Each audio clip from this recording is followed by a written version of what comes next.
Mbali wa mboga nzuri ambazo ni fresh, na pia anafundishwa jinsi ya kushika kisu kwa kasi na usahihi. Remy akiwa chini ya kofia anashangazwa sana na ustadi wote ambaye alikuwa anafundishwa kutoka kwa Colette. Baadaye Linguini anamshukuru Colette kwa kila kitu alichomfundisha, lakini siku moja wateja mgahawani wanadai kitu kipya na wanasema kwamba wameshajaribu kila kitu kilichopo kwenye menyu. Mhudumu anakimbia jikoni na kuambia wapishi kuwa wateja wao wanataka mlo tofauti na ile milo ambayo ipo kwenye menyu. Skinner anaona hii ni kama nafasi ya kumwangusha Linguini, maana tayari anajua ni mpinzani wake kwenye mali ya restaurant, hivyo anamtafutia makosa ili aweze kumfukuza kazi. Kamfuata Linguini na kumwambia kwamba kuna chakula kimoja kizuri sana cha zamani hatujakipika takriban miaka 3 iliyopita, na hisi chakula hicho ni kizuri sana endapo tukiwaletea leo wateja wetu. Japokuwa chakula hichi hata Chief Guste mwenyewe alikuwa anasema mapishi yake ni magumu sana, basi Linguini andae hicho chakula. Linguini na Colette wanashangaa sana baada ya kukutana na hizo recipe za kupika hicho chakula, maana viungo ni vingi kinoma na kibaya zaidi viungo vingine havipo. Atakumbusha kwamba muda wote huu ambaye huyu Linguini yuko hapa jikoni, yule panya anakuepo yuko juu kichwani kwake. Kila kitu huyu bwana anachokifanya ni anakifanya kwa sababu huyu panya ndio anayemcontrol hapo kichwani. Basi bana, yule panya anaamua kutumia akili ya chapchap na anaanza kwa kukusanya viungo vingine kutoka kwa wapishi ambao wako hapo jikoni, hadi wenyewe wanabaki wakimshangaa, huyu kijana anafanya nini tena? Mbona anakusanya kila kiungo anachokutana nacho? Colette anajaribu kuzuia, lakini Remy anamcontrol Linguini hadi sekunde ya mwisho. Mhudumu anachukua chakula kile kipya na kukipeleka kwa wateja moja kwa moja. Baada ya kuonja chakula, wateja wanashangaa sana kwa ladha yake na wanawaambia wapishi kwamba wamekipenda sana chakula na wanaagiza sahani zingine za chakula kile kile. Panya anaendelea kuwapikia chakula kupitia mwili wa Linguini na oda zinazidi kuingia hapo ndani. Basi siku hiyo walifanya mauzo makubwa sana ya chakula hicho kipya ambacho wamekigundua Linguini, maana kila mteja aliyekuwa anakuja alikuwa anatamani kuonja chakula hicho, maana stories zilikuwa zimeenea mtaa mzima kwamba kuna chakula kipya na ni kitamu mno kwenye restaurant ya Gusto. Basi siku inaisha na wapishi wote wanampongeza sana Linguini kwa kunywa wine pale kwa pamoja, lakini kwa mbali Skinner anaona kama kivuli cha panya kwenye kofia ya Linguini na mashaka yanampata kwamba mbona kama huyu kijana tokea nimemfahamu na kuwa naona sana panya karibu yake. Kaisi itakuwa kuna panya anajificha kwenye kofia ya Linguini. Muda huo Linguini anatoka zake jikoni na anaenda kumpatia Remy chakula akiwa hapo nje ya jiko. Wakati anarudi, kumbe Skinner amepanda juu ya makreti na anamvua kofia kwa nguvu akiamini atamkuta yule panya. Ghafla anashangaa yule panya hayupo, lakini bado anamuita Linguini ofisini kwake. Wakati huo huo upande wa pili sasa, wakati Remy anakula kwa furaha, mara anasikia mlio wa panya kwenye rundo la takataka. Anaenda kuangalia akiwa na kisu mkononi na anashangazwa kukutana na kaka yake ambaye anaitwa Emily. Emily anapomwona Remy anamkimbilia kwa furaha sana na anamkumbatia akisema kwamba walikuwa wanamtafuta kila mahali, na Remy anamkataza kaka yake kula chakula cha kwenye jalala, kisha anamchukua na kumpeleka kwenye ile store ya kuhifadhia vyakula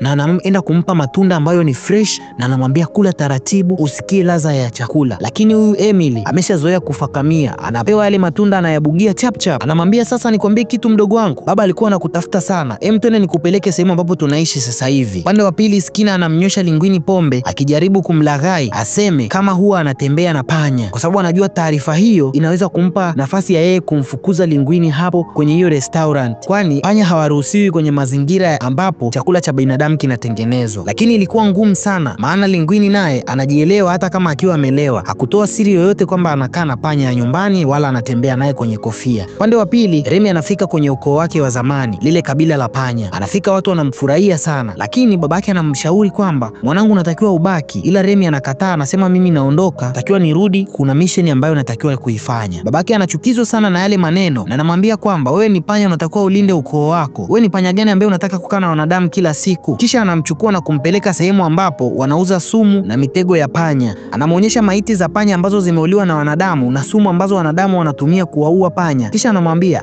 hawa ndo watu ambao unataka kukaa nao? Kwa kweli siamini mwanangu kama umesikia huko. Baba anaondoka zake na Remy naye anaamua kuondoka zake. Anaona kabisa babake hawezi kumuelewa kwa sasa. Anafika na majukumu yanaendelea. Basi jioni moja anamkuta Linguini akiwa anazungumza na Colette na anaingia mara moja kwenye kofia. Linguini anataka kumwambia ukweli Colette kwamba yeye sio mpishi bali kuna panya ambaye anamsaidia, lakini mdomo unagoma na ule panya anaona huu sio muda sahihi wa kumwambia mtu yoyote kuhusiana na siri yangu mimi na wewe, kwa sababu hatujafikisha lengo letu. Hivyo yule panya anashika nywele za Linguini na anamcontrol Linguini, anajikuta amemchumu Colette na hapo hapo anamwambia hisia zake za kimapenzi kwamba anampenda sana Colette. Upande wa pili tunaoneshwa yule mkosoaji ambaye anaitwa Anthony Ego ambaye alisababisha hoteli ya Chief Gusto kushushwa nyota 1. Anapewa taarifa kwamba mgahawa wa Chief Gusto umerudi tena mjini, kwani kila mtu anauzungumzia kutokana na chakula chake kipya wanachokitengeneza. Na yule mkosoaji anasema na mimi nataka kwenda hapo nikale hicho chakula nijue ni kweli ni kizuri au wanakipamba tu. Wakili naye anakuja na majibu kwa Skinner na anamwambia ya kwamba Linguini ni mtoto halali wa Chief Gusto, hivyo hii restauranti kutokana na wosia wa Chief Gusto ni mali ya Linguini. Skinner anamwambia naomba hiyo DNA, anazificha mbali kwenye makabati yake, anaweka pamoja na ule wosia. Upande wa pili tunamuona Remy alikuwa amekuja kuwapa chakula kaka zake na wale panya wengine ambao walikuja kumsalimia siku hiyo, lakini alivyoenda kwenda kufungua mlango wa store ya chakula akakuta umefungwa. Akaamua kwenda kwenye ofisi ya Skinner ili achukue funguo. Ghafla anakutana na zile karatasi za kwamba Linguini ni mtoto wa Chief Gusto, anazichukua na kukimbia nazo, jambo ambalo linamfanya Skinner achanganyikiwe na kuanza kumkimbiza mitaani. Remy anatumia kurasa za karatasi, anazirusha juu hewani kama vile vindege vidogo na anaruka navyo kuingia kwenye mashua fulani, kisha anafanikiwa kumtoroka Skinner na anapeleka taarifa hizo mgawani, na kila mtu kafahamu kwamba Linguini ndio mtoto halali wa Chief Gusto, hivyo kila kitu kilichokuwa kinamilikiwa na baba yake ni mali yake sasa, na Skinner anakuwa amekosa kila kitu. Habari zinaenea kwenye magazeti na kila mtu anajua kwamba Linguini ni mtoto wa Gusto. Mara hiyo Linguini anaamua kumfukuza Skinner na kuharibu bidhaa zote za kibiashara ambazo Skinner alikuwa anaziuza kupitia jina la baba yake Chief Gusto. Baada ya muda Linguini ananunua nyumba mpya, na wakati huo Remy anaendelea kumuingiza kaka yake kwenye ile store, huku kaka yake akiwa anaeneza taarifa kwamba kuna store yenye chakula kingi sana kwa panya wengine, na panya wale walikuwa wakiongezeka kila siku wakiwa wanaenda kula chakula ambacho ni fresh kutoka kwenye hoteli ya Chief Gusto ambaye kwa sasa ilikuwa inamilikiwa na Linguini ambaye ni mtoto wa Gusto. Linguini anaitisha mkutano na waandishi wa habari, wanafika kumhoji kuhusu siri ya kipaji chake cha kupika, na Remy anategemea kwamba Linguini atasema ukweli kwamba panya ndiyo ambaye anayempa ujuzi huo wa kupika, lakini badala yake Linguini anadanganya na kusema siri yake ya kupika iko kwa mwanamke anayeitwa Colette, na Colette naye anaingia kushiriki kwenye mkutano huo, jambo ambalo linamkera sana panya yule kwamba kwa nini wanadanganya, si waseme ukweli kwa sababu sasa hivi wana uwezo wa kufanya chochote kile. Lakini ndio hivyo bwana, panya anashindwa kuelewa kwamba mwanadamu akishapanda juu anatamani kuendelea kukaa hapo hapo juu.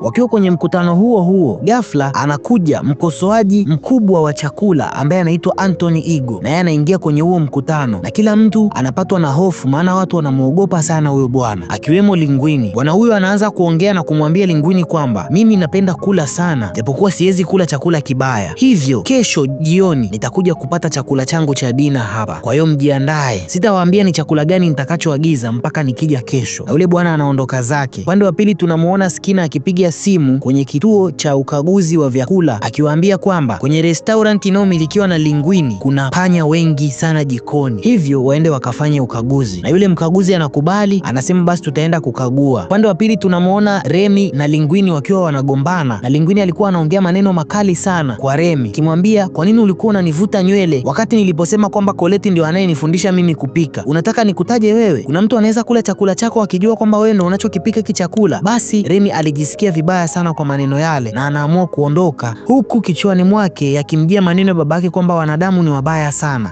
hawana shukurani, watakuua siku moja. Remy kwa hasira akaamua kumuita kaka yake pamoja na kundi zima la wale panya, wakaja kula vyakula vilivyopo store ya ile restaurant ambayo inamilikiwa kwa sasa na Linguini. Panya wakiwa wanakula kwa furaha wakiwa hapo kwenye store, ghafla mlango unafunguliwa na wote wanajificha kwa haraka. Wakati huo Linguini anaingia hapo store na kuanza kumuomba radhi Remy kwa kumtolea maneno mabaya, na anamwambia wazi kwamba asingefika hapo alipo bila msaada wa Remy, na panya yule anaanza kujisikia vizuri. Kumbe wakati huo Skinner alikuwa anawatazama kwa akiwa juu na anasikia maneno yote yale, lakini pia baba yake Remy alikuwa anasikia maneno yale, mtoto wake akiwa anasifiwa. Lakini ghafla Linguini anaona panya wale wote wakiwa pale ndani na anachukizwa na kuogopa sana, kisha anabadilika pale pale na kuanza kumkemea Remy. Anamwambia kwa nini umeleta panya wote humu ndani? Ina maana mnaniibia? Linguini aliongea maneno yale tena kwa hasira. Basi Remy akaamua kuchukua ukoo wake mzima wa wale panya na kuondoka zake kurudi kwenye mitaro. Hawa wamekuja kupatana lakini tena wameshagombana. Kesho yake Linguini anajaribu